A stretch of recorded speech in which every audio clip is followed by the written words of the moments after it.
To be honest, I don't know why we weren't taught this in school. We all know to divide the fractions we need to flip the fraction on the right side and change the sign into multiplication. So for example, if we have 1 over 2 divided by 1 over 3, we need to do 1 over 2 times 3 over 1, so we flip the fraction, and now we simply multiply 3 times 1 divided by 2 times 1, so we get 3 over 2.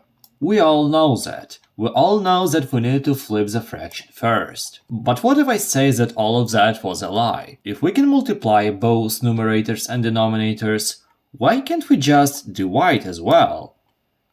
9 divided by 3 is 3. 10 divided by 5 is 2. That's it. You probably don't believe me right now, but let's check. So 9 divided by 10 divided by 3 divided by 5, that will be 9 divided by 10 times 5 divided by 3. Now we multiply, that is 45 divided by 30, and as you know, 45 is divisible by 15 and 30 is divisible by 15. So here we get 3, here we get 2. Same answer, but just longer. So how exactly does this work? So as you can see here, we just divided 10 by 5. Where does it come from?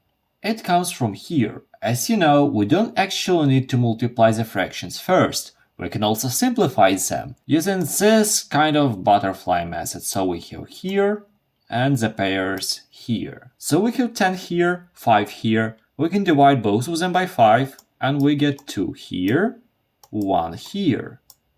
And the same goes for here. We can divide 9 by 3. So here we get 3. Here we get 1. Have you noticed what we have done right now? We divided 9 by 3, just as we did here. And the same goes for 10. We divided 10 by 5. And we just got the answer. This is how this works. Wait, if you like the explanation so far, please consider subscribing. Thank you. The reason why we were not taught this in school is it because sometimes it doesn't work as good as we want. So for example here, 2 divided by 1 gives us 2. That's simple, but then we have 7 divided by 2. That's another fraction. We'll write this in the decimal form. This is 3.5. And as you can see, the result is not really that great. Of course, we can remove the decimal point by just multiplying numerator and denominator by 2. We'll get 4 divided by 7. But that's pretty much the same thing. If you just flip this fraction, this will be 2 divided by 7 times 2 divided by 1, and you multiply. You'll just get 4 divided by 7. So here it still works. And even here, you can easily divide all of that. You'll get 1 over 5.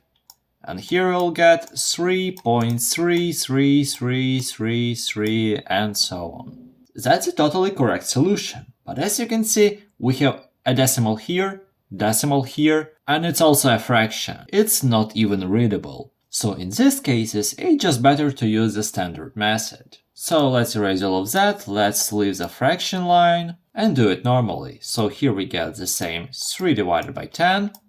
Then times 3 divided by 2, because we just flip the fraction, and we get 9 divided by 20.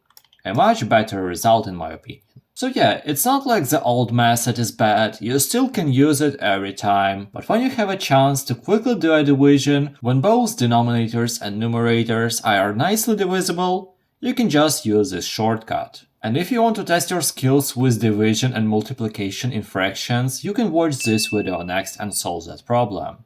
But for now, have a nice day.